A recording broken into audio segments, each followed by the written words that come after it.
안녕하세요, 여러분. 지혜로운 노마드입니다. 구독과 좋아요는 큰 힘이 됩니다. 오늘은 우리 모두가 한 번쯤 고민해봤을 주제, 인생의 의미에 대해 이야기해보려고 합니다. 철학자들부터 종교인, 과학자들까지 수천 년 동안 탐구해온 이 질문에 대한 완벽한 답은 없을지 모르지만 의미 있는 삶을 살기 위한 실질적인 방법들은 분명히 존재합니다. 인생의 의미를 찾는 여정은 거창한 것이 아닙니다. 오히려 일상 속에서 작은 변화들을 통해 시작됩니다. 오늘 제가 소개해드릴 7가지 방법은 철학적 사유와 심리학적 연구, 그리고 많은 사람들의 실제 경험을 바탕으로 합니다. 이 영상을 통해 여러분은 자신만의 의미를 발견하는 여정에 첫 발을 내딛거나 이미 시작한 여정에 새로운 통찰을 얻게 되실 겁니다. 인생의 의미는 외부에서 주어지는 것이 아니라 우리 각자가 만들어가는 것임을 기억하세요. 그럼 지금부터 인생의 의미를 찾는 7가지 방법에 대해 하나씩 살펴보겠습니다. 첫 번째 방법은 자신을 깊이 이해하기입니다. 자신을 이해하는 것은 인생의 의미를 찾는 가장 기본적인 출발점입니다. 서울에 사는 김지영 씨는 10년간 대기업에서 일하다 갑자기 찾아온 공허함의 사직서를 제출했습니다. 매일 반복되는 일상에서 내가 누구인지, 무엇을 원하는지 잊고 살았어요.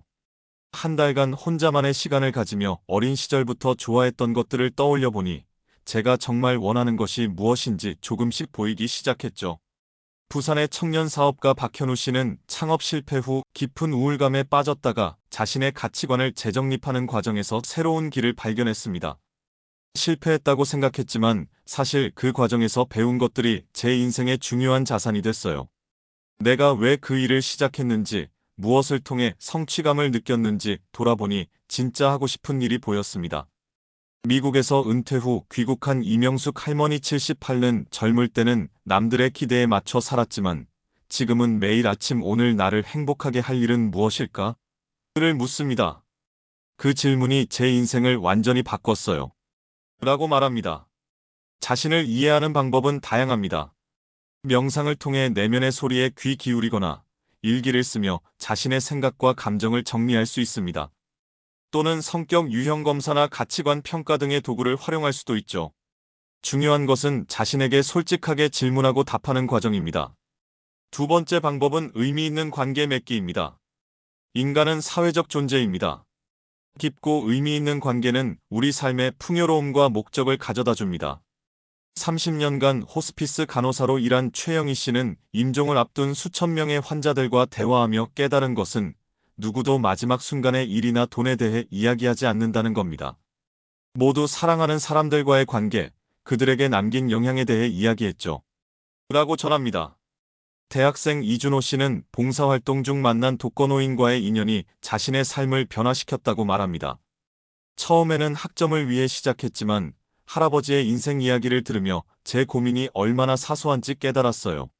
매주 할아버지를 만나는 것이 제 일주일의 가장 의미 있는 시간이 됐습니다. 인천의 한 공동체 주택에서 살고 있는 강미라 씨 42는 혼자 살 때는 편했지만 외로웠어요.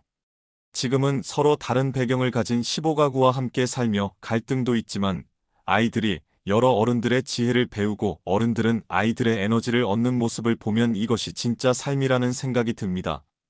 라고 말합니다. 의미 있는 관계를 맺기 위해서는 진정성과 취약함을 드러내는 용기가 필요합니다. 단순히 많은 사람을 아는 것보다 몇몇 사람과 깊은 관계를 맺는 것이 더 중요하죠. 또한 관계는 주고받는 것임을 기억하세요. 여러분이 다른 사람들의 삶에 어떤 영향을 미치고 있는지 생각해보는 것도 의미를 찾는 중요한 방법입니다. 세 번째 방법은 자신만의 목적 설정하기입니다. 인생의 의미는 종종 자신만의 목적을 설정하고 그것을 향해 나아가는 과정에서 발견됩니다. 대구에서 20년간 초등학교 교사로 일해온 정미경 선생님은 처음에는 그저 안정된 직업이라 선택했지만 아이들의 작은 변화에 기뻐하며 내가 이 아이들의 인생에 작은 불씨를 지필 수 있다는 목적을 발견했을 때 직업이 소명으로 바뀌었어요. 라고 말합니다. 전직 회사원 이상훈 씨는 갑작스러운 구조조정으로 실직 후 평생 취미였던 목공을 직업으로 삼았습니다. 처음에는 막막했지만 내 손으로 만든 가구가 누군가의 집에서 몇 세대를 거쳐 사용될 수 있다는 생각이 저를 움직이게 했어요. 이제는 어려운 환경의 청소년들에게 목공을 가르치는 것이 제 삶의 새로운 목적이 되었습니다. 뇌졸중으로 반신마비가 된 이후 장애인 인권운동가가 된 김태호 씨는 병원 침대에 누워있을 때는 삶의 의미를 찾기 어려웠어요. 하지만 나와 같은 경험을 하는 사람들에게 도움이 되자라는 목표를 세우니 매일 아침 일어날 이유가 생겼습니다. 라고 전합니다. 목적은 거창하거나 대단한 것이 아니어도 됩니다. 단지 내가 왜 이것을 하는가에 대한 자신만의 답을 찾는 것이 중요합니다. 때로는 이 답이 즉시 나오지 않을 수도 있습니다. 다양한 경험과 시도를 통해 자신을 흥미롭게 하고 몰입하게 하는 것이 무엇인지 탐색하는 과정이 필요합니다. 네 번째 방법은 성장과 배움 추구하기입니다. 인간은 성장하고 발전할 때 삶의 의미를 느끼는 존재입니다. 78세의 대학 졸업장을 받은 박순자 할머니는 젊을 때는 형편이 어려워 공부를 못했어요. 70대에 대학에 입학했을 때 주변에서 많이 말렸지만 새로운 것을 배우는 과정 자체가 제게는 큰 기쁨이었습니다. 이제는 대학원 진학을 꿈꾸고 있어요. 라고 말합니다. 30년간 같은 회사에서 일한 후 퇴직한 김영수 씨는 일을 그만두고 처음에는 무엇을 해야 할지 몰라 방황했어요. 그러다 우연히 시작한 요리 클래스에서 새로운 열정을 발견했습니다. 이제는 매주 다른 나라 요리를 배우고 주말에는 지역 푸드뱅크에서 요리 봉사를 합니다. 계속해서 성장한다는 느낌이 저를 살아있게 해요. 발달장애 아들을 키우는 이진주 씨는 아이와 함께 성장하는 과정이 제 인생의 가장 큰 의미가 되었어요. 아이를 더 잘 이해하기 위해 특수교육을 공부하며 저 자신도 더 넓은 시각을 갖게 되었습니다. 이제는 비슷한 상황의 부모들을 돕는 활동도 하고 있어요. 성장은 반드시 학위나 자격증과 같은 공식적인 교육만을 의미하지 않습니다. 새로운 취미를 시작하거나 책을 읽거나 다른 문화를 탐험하는 것도 모두 성장의 형태입니다. 중요한 것은 편안한 영역을 벗어나 도전하고 실패를 두려워하지 않는 마음가짐입니다. 지식이나 기술을 습득하는 과정 자체가 삶의 의미를 더해줍니다. 이제 다섯 번째 방법으로 넘어갑니다. 다섯 번째 방법은 감사함 실천하기입니다. 인생의 의미를 발견하는 강력한 방법 중 하나는 감사함을 실천하는 것입니다. 말기 암 판정을 받고 투병 중인 조현우 씨는 암 선고를 받고 처음에는 왜 하필 나인가라는 생각밖에 없었어요. 하지만 병실 창문으로 보이는 하늘의 아름다움, 간호사들의 친절한 미소, 가족들의 사랑에 감사하기 시작하면서 제 마음이 변했습니다. 지금은 매일 감사일기를 쓰며 남은 시간을 의미 있게 보내고 있어요.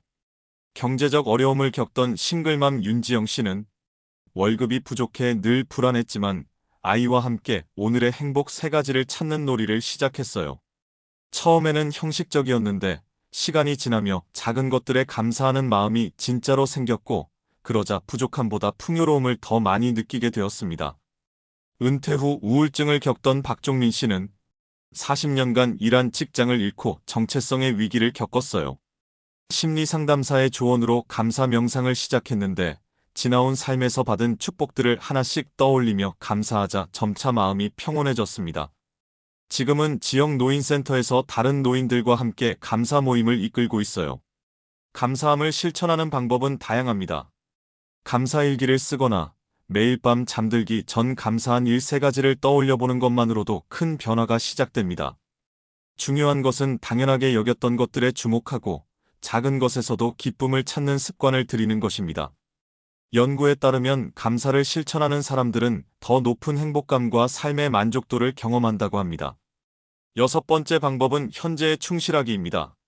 많은 사람들이 과거의 후회나 미래에 대한 불안 속에서 현재를 놓치며 살아갑니다. 하지만 인생의 의미는 종종 바로 지금 이 순간에 있습니다. 명상 강사이자 전직 증권맨인 손태현 씨는 하루 종일 주식 차트와 뉴스를 보며 늘 미래를 예측하느라 정작 현재의 삶은 놓치고 살았어요. 번아웃으로 쓰러진 후 마음 챙김 명상을 시작했는데 현재에 집중하는 법을 배우면서 일상의 소소한 기쁨들이 보이기 시작했습니다. 새아이의 엄마인 김혜진 씨는 육아와 일을 병행하며 항상 시간에 쫓기고 뭔가를 놓치고 있다는 불안감에 시달렸어요. 그러다 큰아이가 엄마는 항상 핸드폰만 보고 내 말은 안 들어요라고 말했을 때 충격을 받았죠. 그 후로 아이들과 있을 때는 모든 디지털 기기를 멀리하고 온전히 그 순간에 집중하려고 노력해요. 그때부터 육아의 부담이 줄고 기쁨이 커졌습니다. 교통사고로 하반신 마비 판정을 받은 후 마라톤 선수가 된 이준영 씨는 재활 초기에는 걷지 못하는 미래에 대한 두려움으로 우울했어요. 하지만 물리치료사가 지금 이 순간에만 집중해보자고 조언해줬죠. 한 번에 한 동작씩 오늘 할 수 있는 것에만 집중하다 보니 어느새 휠체어 마라톤을 완주할 수 있게 되었습니다. 지금은 매 순간이 선물처럼 느껴져요. 현재에 충실하기 위해서는 의식적인 노력이 필요합니다. 일상적인 활동을 할 때도 모든 감각을 동원해 그 경험에 온전히 몰입해 보세요. 음식을 먹을 때는 맛과 향을 느끼고 걸을 때는 발밑의 감각에 집중하는 것처럼 말이죠. 명상이나 호흡 훈련도 현재에 집중하는 좋은 방법입니다. 이제 7번째 방법으로 넘어갑니다. 7번째 방법은 더 큰 세계에 기여하기입니다. 인생의 의미는 자신보다 더 큰 무언가에 기여할 때 깊어집니다. 은퇴 후 사회봉사에 뛰어든 전직 기업 임원 최병철 씨는 회사에서 일할 때는 성과와 승진이 제 삶의 중심이었어요. 은퇴 후 처음에는 허전했지만 지역 아동센터에서 아이들에게 수학을 가르치기 시작하면서 새로운 보람을 찾았습니다. 한 아이가 선생님 덕분에 수학이 재미있어졌어요 라고 말해줬을 때 30년간 회사에서 느끼지 못한 감동을 경험했어요. 청년 사회적 기업가 나태희 씨는 대기업 취업이 꿈이었지만 대학 시절 우연히 참여한 농촌 봉사활동에서 시골 노인들의 디지털 소외 문제를 목격했어요. 그 경험이 제 인생을 바꿨습니다. 지금은 노인들에게 디지털 기기 사용법을 알려주는 소셜벤처를 운영하며 매일 아침 일어나는 이유가 생겼습니다. 환경운동가로 활동하는 박지혜 씨는 처음에는 그저 분리수거를 철저히 하는 것으로 시작했어요. 점차 제로웨이스트 생활에 도전하고 지역의 환경 동아리에 가입했죠. 해변 청소 활동을 하며 만난 다양한 사람들과의 연대감, 그리고 내가 미래 세대를 위해 작은 일이라도 하고 있다는 생각이 제 삶을 훨씬 풍요롭게 만들었습니다. 더 큰 세계에 기여하는 방법은 다양합니다. 지역사회 봉사활동이나 기부도 좋지만 일상에서 타인에게 친절을 베푸는 작은 행동도 의미 있는 기여가 될 수 있습니다. 자신의 재능과 열정을 활용해 세상에 긍정적인 영향을 미치는 방법을 찾아보세요. 연구에 따르면 타인을 돕는 행동은 돕는 사람 자신의 행복감과 의미감도 크게 높인다고 합니다. 인생의 의미를 찾는 여정은 계속됩니다. 지금까지 인생의 의미를 찾는 7가지 방법을 살펴보았습니다. 자신을 깊이 이해하기, 의미 있는 관계 맺기, 자신만의 목적 설정하기, 성장과 배움 추구하기, 감사함 실천하기, 현재에 충실하기, 그리고 더 큰 세계에 기여하기. 이 방법들은 서로 독립적이지 않고 상호 연결되어 있습니다. 철학자 빅터 프랭클은 나치 수용소에서의 경험을 바탕으로 인간은 왜 살아야 하는지 알면 거의 모든 어떻게를 견딜 수 있다고 말했습니다. 그의 말처럼 삶의 의미를 찾는 것은 단순한 행복 추구를 넘어 어려운 시기에도 우리에게 힘과 지지를 제공합니다. 대전에서 30년간 꽃집을 운영해온 이영자 씨는 젊을 때는 큰 성공이나 부를 쌓는 것이 인생의 목표라고 생각했어요. 하지만 세월이 흐르며 깨달았죠. 결국 의미 있는 삶이란 내가 만난 사람들의 삶에 어떤 차이를 만들었는가에 있다는 것을요. 손님의 특별한 날에 제가 만든 꽃으로 기쁨을 나눌 수 있다는 것이 제 인생의 가장 큰 보람이 되었습니다. 인생의 의미는 완성된 형태로 발견되는 것이 아니라 매일의 선택과 행동을 통해 지속적으로 창조되는 것임을 기억하세요. 여러분의 의미 찾기 여정은 지금 이 순간에도 계속되고 있습니다. 다음은 이러한 방법들을 일상생활에 적용하기 위한 구체적인 팁들을 알아보겠습니다. 지금까지 살펴본 7가지 방법을 일상에서 어떻게 실천할 수 있을까요? 이제 구체적인 실천 방법을 살펴보겠습니다. 광주에서 20년간 가정의학과 의사로 일해온 한지민 박사는 많은 환자들이 신체적 질환으로 찾아오지만 실제로는 삶의 의미 상실에서 오는 증상을 호소하는 경우가 많아요. 그래서 저는 환자들에게 의미 일기를 쓰도록 권합니다. 매일 저녁 오늘 내가 한 일 중 가장 의미 있었던 것은 무엇인가? 라고 질문하고 답을 적는 거죠. 이 간단한 습관이 많은 환자들의 삶을 변화시켰습니다. 직장에서의 번아웃을 경험한 후 삶의 균형을 찾은 정승호 씨는 저는 인생의 꽃이라는 시각화 기법을 사용해요. 종이에 꽃을 그리고 각 꽃잎의 삶의 다양한 영역 가족, 일, 건강, 취미, 사회적 기여 등을 적습니다. 각 영역에 충분한 시간과 에너지를 할애하고 있는지 주기적으로 점검하죠. 어느 한 영역에만 모든 의미를 부여하면 그 부분이 무너질 때 위기가 찾아온다는 것을 깨달았습니다. 50년간 농사를 지어온 김만석 할아버지는 복잡한 철학은 몰라도 매일 아침 해가 뜨는 것을 보며 감사하고 작은 씨앗이 자라는 과정을 지켜보는 것이 제 삶의 의미예요. 이웃들과 수확을 나누고 손주들에게 농사 지식을 전하는 것이 제 역할이라고 생각합니다. 젊은 사람들은 너무 복잡하게 생각하는 것 같아요. 의미는 멀리 있지 않아요. 바로 지금 여기에 있죠. 일상에서 의미를 찾기 위한 간단한 실천 방법을 소개합니다. 1. 의미지도 그리기. 종이에 자신의 인생에서 의미를 느끼는 순간들, 활동들, 관계들을 적어보세요. 이를 통해 자신에게 진정으로 중요한 것이 무엇인지 발견할 수 있습니다. 2. 의식적 선택하기. 매일 아침 오늘 내가 어떻게 살면 오늘 하루가 의미 있게 느껴질까? 라고 자문해보세요. 작은 선택들이 모여 의미 있는 삶을 만듭니다. 3. 가치 실천 캘린더. 자신에게 중요한 가치의 친절, 창의성, 용기 등을 달력에 배치하고 매일 해당 가치를 실천하는 행동을 한 가지씩 해보세요. 4. 저녁 성찰 시간. 잠들기 전 오늘 내가 누군가에게 도움이 되었는가? 오늘 내가 배운 것은 무엇인가? 오늘 내가 감사한 것은 무엇인가? 라는 세 가지 질문에 답해보세요. 5. 유산 질문. 내가 죽은 후 사람들이 나를 어떻게 기억하길 원하는가? 라는 질문에 답해보세요. 이 답변이 현재의 선택과 행동에 영향을 미치도록 하세요. 인생의 의미를 찾는 여정에서의 도전들. 의미를 찾는 여정은 항상 순탄하지만은 않습니다. 많은 사람들이 이 과정에서 다양한 도전에 직면합니다. 10대 시절 교통사고로 무용가의 꿈을 접어야 했던 서주현 씨는 꿈을 잃었을 때 삶의 의미도 함께 사라진 것 같았어요. 하지만 재활 과정에서 만난 다른 환자들을 돕는 일에 보람을 느끼며 물리치료사가 되기로 결심했죠. 지금은 무용치료 프로그램을 개발해 장애인들과 함께 움직임의 기쁨을 나누고 있어요. 상처가 선물이 된 셈이죠. 3번의 사업 실패를 경험한 이민호 씨는 매번 실패할 때마다 내 인생은 의미가 없다고 생각했어요. 하지만 그 과정에서 진정한 친구와 가족의 소중함을 깨달았고 물질적 성공이 아닌 관계에서 의미를 찾게 되었습니다. 지금은 작은 카페를 운영하며 손님들과 진솔한 대화를 나누는 것이 가장 큰 기쁨이에요. 의미를 찾는 여정에서 마주할 수 있는 도전들. 1. 비교의 함정. 남들과 자신을 비교하며 의미를 찾으려 할 때 진정한 의미를 놓치기 쉽습니다. 자신만의 고유한 경로를 인정하세요. 2. 완벽주의. 완벽한 의미를 찾으려는 압박감이 오히려 의미 찾기를 방해할 수 있습니다. 의미는 완성된 형태가 아닌 지속적인 과정임을 기억하세요. 3. 인내심 부족. 의미 찾기는 하룻밤에 이루어지지 않습니다. 시간과 성찰, 그리고 다양한 경험이 필요한 여정입니다. 4. 외부 인정에 의존. 다른 사람들의 인정이나 평가에서 의미를 찾으려 할 때 진정한 의미를 발견하기 어렵습니다. 내면의 목소리에 귀 기울여 보세요. 여러분의 의미 찾기 여정을 돕기 위한 간단한 워크시트를 소개합니다. 이 질문들에 솔직하게 답해보세요. 불교 명상 지도자로 활동하는 법현 스님은 의미는 머리로 찾는 것이 아니라 가슴으로 느끼는 것입니다.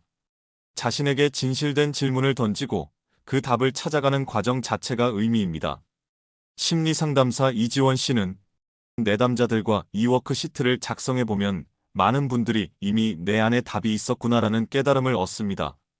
우리는 종종 바깥에서 의미를 찾으려 하지만 사실 의미는 우리 안에 있습니다. 1. 의미 발견 질문. 지금까지 살면서 가장 행복하고 충만했던 순간은 언제였나요? 그 순간에 무엇을 하고 있었나요? 누구와 함께였나요? 그 경험에서 어떤 가치가 충족되었나요? 만약 시간과 돈의 제약이 없다면 매일 무엇을 하고 싶나요? 2. 관계 성찰 질문. 내 삶에서 가장 중요한 사람들은 누구인가요? 그들과의 관계에서 어떤 의미를 찾고 있나요? 내가 더 깊고 의미 있는 관계를 맺기 위해 할 수 있는 일은 무엇인가요? 다른 사람들의 삶에 어떤 영향을 미치고 싶나요? 3. 성장과 배움 질문. 배우고 싶은 새로운 기술이나 지식은 무엇인가요? 어떤 분야에서 더 성장하고 싶나요? 나의 재능과 강점은 무엇인가요? 그것을 어떻게 발전시킬 수 있을까요? 실패했지만 그로부터 배운 중요한 교훈은 무엇인가요? 4. 기여와 유산 질문. 세상을 어떻게 더 나은 곳으로 만들고 싶나요? 내가 가진 재능이나 자원으로 다른 사람들에게 어떻게 도움을 줄 수 있을까요? 100년 후 사람들이 나를 어떻게 기억하길 원하나요? 내 삶의 이야기가 다른 사람들에게 어떤 영감을 줄 수 있을까요? 강원도의 한 산골 마을에서 농사를 짓는 이승우 씨는 서울에서 바쁘게 살 때는 인생의 의미를 고민할 시간도 없었어요.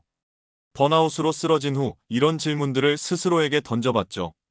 그랬더니 제가 진짜 원하는 것이 자연 속에서 단순하게 사는 것임을 깨달았습니다. 지금은 작은 농장에서 유기농 채소를 키우며 도시 아이들에게 자연을 가르치는 일에 큰 보람을 느끼고 있어요. 지금까지 인생의 의미를 찾는 7가지 방법과 그것을 일상에서 실천하는 구체적인 방법들을 살펴보았습니다. 여러분의 여정은 지금 어디에 있나요? 제주도에서 게스트하우스를 운영하는 오민지 씨는 의미 있는 삶이란 거창한 업적을 이루는 것이 아니라 매일 아침 눈을 떴을 때 오늘도 살아있어 다행이다라고 느끼는 것이라고 생각해요. 손님들에게 따뜻한 아침 식사를 대접하고 여행 중인 그들의 이야기를 들으며 잠시나마 그들의 여정에 동행하는 것이 제 삶의 의미가 되었습니다. 인생의 의미는 하나로 고정된 것이 아니라 우리의 삶과 함께 변화하고 성장합니다. 20대의 의미와 60대의 의미는 다를 수 있으며 인생의 다른 시기마다 다른 형태의 의미를 발견할 수 있습니다. 무엇보다 중요한 것은 의미 있는 삶이란 남들이 정의하는 것이 아니라 여러분 스스로가 정의하는 것이라는 점입니다. 여러분에게 의미 있는 것이 다른 사람에게는 그렇지 않을 수 있으며 그것은 완전히 괜찮습니다. 철학자 알베르 카미는 인생의 의미를 찾는 투쟁 자체가 인간의 심장을 가득 채우기에 충분하다고 말했습니다. 의미를 찾는 과정 자체가 이미 의미 있는 여정임을 기억하세요. 여러분의 일상에서 작은 것부터 실천해 보세요. 매일 조금씩 더 의식적으로 살아가며 자신과 타인, 그리고 세상과의 연결을 깊게 할 때 여러분은 점차 더 의미 있는 삶을 살게 될 것입니다. 이 영상이 여러분의 의미 찾기 여정에 작은 도움이 되었기를 바랍니다. 여러분의 소중한 시간을 내어 시청해 주셔서 감사합니다. 더 많은 의미 있는 콘텐츠를 원하신다면 구독과 좋아요 버튼을 눌러주세요. 댓글로 여러분의 생각과 경험도 나눠주시면 더 풍성한 대화가 이어질 수 있을 것 같습니다. 인생의 의미를 찾는 당신의 여정을 응원합니다.